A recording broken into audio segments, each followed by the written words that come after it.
Hanging man.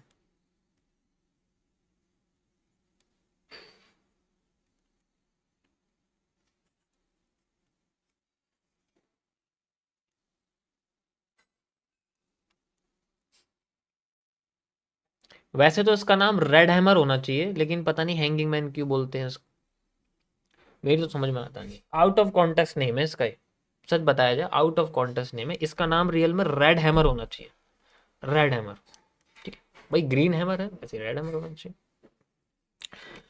Hanging man यानी कि एक ऐसा पैटर्न जो हैमर जैसी कैरेक्टरिस्टिक्स रखता है और काम भी उसी की तरह करता है, बस कलर में, कलर में चेंज होता है, मतलब स्ट्रक्चर वगैरह सब सेम रहते हैं, हैमर जैसा ही दिखता है, हैमर जैसी लोकेशन पर आता है, कभी कभी हैमर जैसे ही काम करता है। तुम यकीन नहीं करोगे ये 2 CP मॉड्यूल में कितना खतरनाक होता है। जब ये एक ग्रीन मारूबोजू के साथ मिल जाए ना, तो ऐसे ऐसे पैटर्न बनाता है कि तोड़ना मुश्किल होता है बहुत।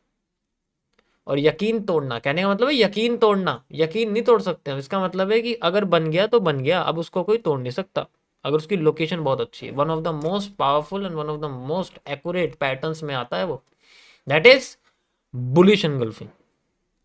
Hanging man with a marubozu, with a green marubozu, creates a one of the most powerful bullish engulfing pattern, which is सिर्फ वो ही एक पैटर्न है पूरी दुनिया में जितना मैंने उसको एनालाइज करा है जिसकी एक्यूरेसी बहुत ज्यादा है, बहुत ही ज्यादा है, बहुत ही ज्यादा है।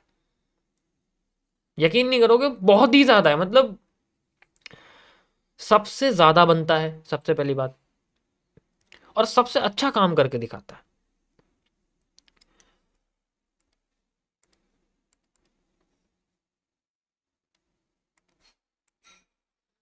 ये हैंगिंग मैन है, रेड रेड, ठीक है।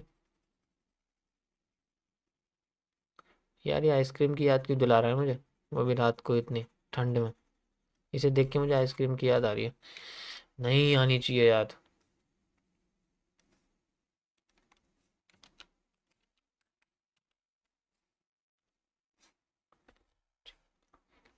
तो इसमें इसमें सेम होता है, ये भी हम इसको नेम इसके सेम है, इसको भी हम लोग नॉर्मल हैंगिंग मैन बोलते हैं, ठीक है। और इसको हम लोग टॉप विक या टॉप हाई हैंगिंग मैन बोलते हैं, हम इसको, नाम सेम होते हैं इनके, नाम मैंने कोई चेंज नहीं करे। इसको भी हम लोग पार्शियल हैंगिंग मैन कहते हैं, ठीक है। इसे हम लोग टॉप विक या टॉप हाई या हाई टॉप हाई विक, इस हिसाब से हम लोग कह सकते हैं। पार्शियल ऐसे कोई नहीं है कि बिल्कुल एग्जैक्ट नेम है, बस पता होना चाहिए कि हाँ इसको ऐसे बोलते हैं, नाम में कुछ नहीं रखा। सेम इसमें ऐसा होता है, इसमें भी नीचे से प्रेशर आता है, इसमें भी नीचे से प्रेशर आता है, इसमें भी नीचे से प्रेशर आता है, इसमें भी नीचे से प्रेशर आता है, लेकिन इसका ऊपर से प्रेशर ज्यादा कंसिडर किया जाता है क्योंकि इसके ऊपर ही बेरिस प्रेशर पड़ता है जिसकी वजह से इसकी बॉडी नीचे आके क्लोज करती है। ऐसा ही होता है ना भाई। रेड कैंडल कब बनती है, जब मार्केट में ऊपर से प्रेशर पड़े और उसकी बॉडी नीचे की साइड खिसकना शुरू करे, जब नीचे खिसकेगी तो वो नीचे का एरिया पड़े कवर करेगी। तो अगर ऊपर की लाइन जितनी बड़ी होगी indicates the bullish bearish pressure, तो यहां पर ये जितनी लंबी लाइन होगी ये उतना पावरफुल होगा। हैंगिंग मैन मार्केट को नीचे गिराना तब शुरू करेगा जितनी लंबी उसकी टॉप की लाइन होगी। तो यहां पावरफुल का मतलब है भाई, हैमर में तो उल्टा होता है, हैमर में अगर इधर की साइड चलेंगे तो पावरफुल होगा उठाने में, ये पावरफुल होगा गिराने में, क्योंकि इसकी ऊपर की लाइन जितनी लंबी हो गई आप कह सकते हो, और बॉडी भी लंबी होगी। बॉडी और ऊपर की लाइन का मतलब क्या है, बॉडी लंबी है इसका मतलब मार्केट थोड़ी सी लंबी नीचे जा रही है, प्रेशर ज्यादा है, होल्डिंग वॉल्यूम ज्यादा है, सेलिंग का होल्डिंग वॉल्यूम ज्यादा है, इसका मतलब मार्केट में ओरिजिनली सेलिंग प्रेशर ज्यादा है। वो विक में भी दिख रहा है, वो बॉडी में भी दिख रहा है, दोनों साइड।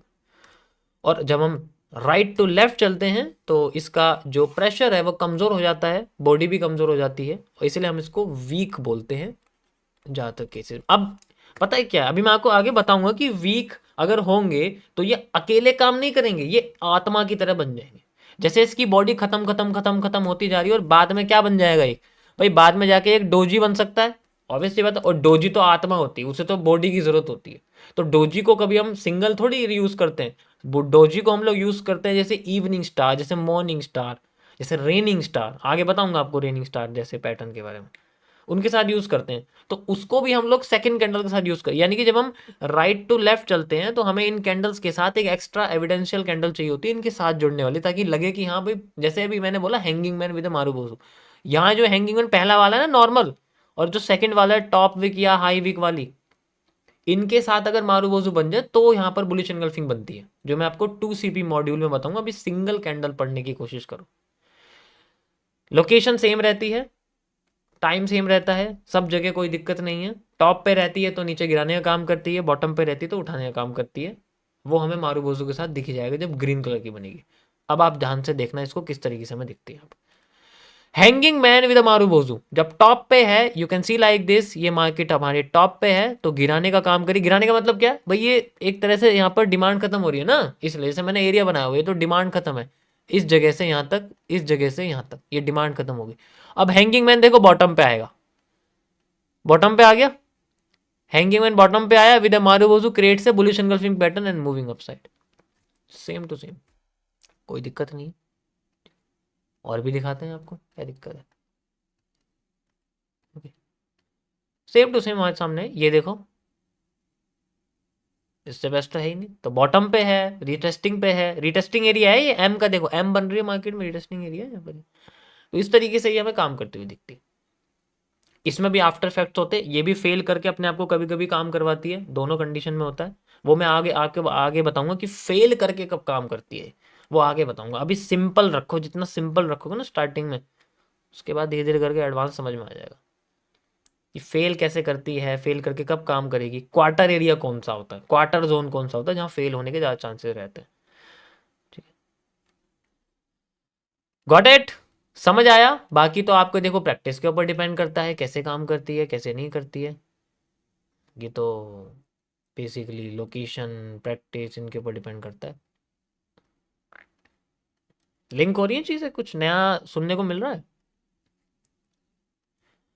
तो लोकेशन इसकी बेसिकली सेम है, बस रिवर्स हो जाती है कि ये गिराने का काम टॉप पे करती है, उठाने का काम नीचे करती है। लेकिन नीचे हम इसको सिंगल नहीं देख सकते, नीचे हमें इसे मारूबोजू के साथ देखना पड़ता है, वो मैं आपको आगे बताऊंगा। सो ये थे गाइज आपके आज single module, single candles, hammer and hanging man. कल मैं आपको इन्वर्टेड हैमर और शूटिंग स्टार के बारे में बताऊंगा, वो कैसे काम करते हैं, उनके बेसिस पे हमें रिवर्सल्स कैसे फाइंड आउट मिलते हैं। आज मैंने आपको लिक्विडिटी स्वीप के बारे में बता दिया है। These are the example of liquidity sweep, these candle indicates at their location perfect area, हमें लिक्विडिटी स्वीप का देखने को मिलता है। अगर हम एग्जैक्ट अच्छी लोकेशन देखें, ऑर्डर ब्लॉक, जैसे कि मैंने आपको दिखाई ये वाली जो लोकेशन होती है, ऑर्डर ब्लॉक, सपोर्ट, ये सारी जो है जहां पर लिक्विडिटी स्वीप होने के चांसेस सबसे रियल होते हैं, बाकी तो सब फेक ही दिखता है कहने का मतलब। ये था गाइस आज का आप टॉपिक, आई होप आप लोगों को समझ में आएगा। मेरा ट्रक मत देखना, थोड़ा सा बदसूरत है यार, इसके अंदर मैं जो है नोट भर भर के ले जाऊंगा, इसलिए वो पीछे से खींच रहा है उसको। चलो।